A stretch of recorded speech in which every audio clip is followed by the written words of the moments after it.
آن چیزی که به پیغمبرها میشد و معجزه نام دارد.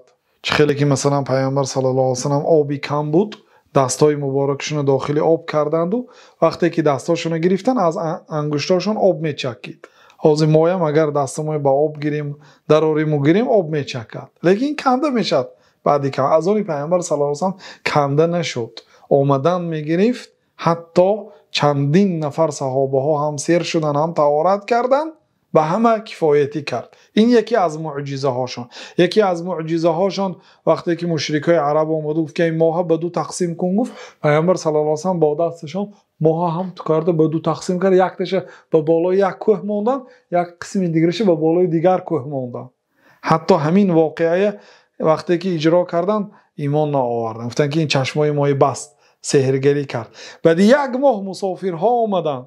ماه برای تمام دنیا یک ماه است. یک ماه پیش انشقاق قمر، جدا شوی و دو کفان شدن قمر ماه دیدید؟ گفته مردم مکه آنها پرسیدن که آنها گفتن که بله ماه به دو تقسیم شد، ما دیدیم. گفتن که سحر مستمر، سحری با قوت کرده است محمد.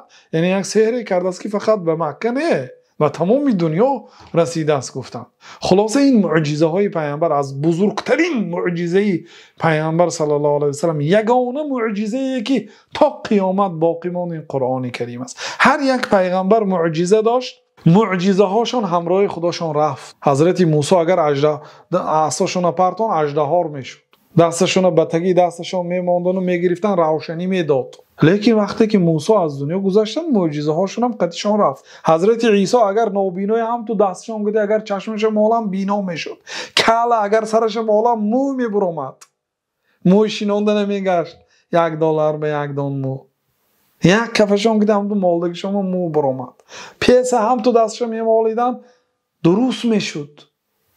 وقتی که حضرت عیسی برداشته شدن دیگه معجزه شون هم قطعشون رفت.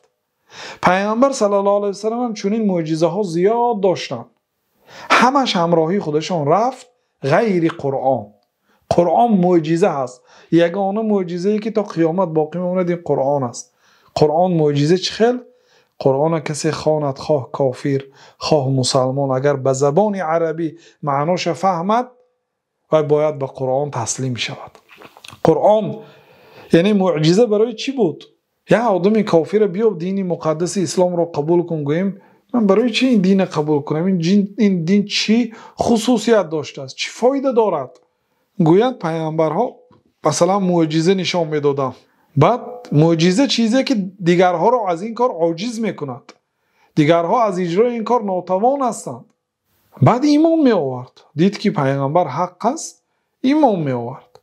در زمانه ما قرآن است. اگر برای ما یگان معجزه نشان دهید در همین قرآن است. تلاوتش هم، معنایش هم، تفسیرش هم معجزه است.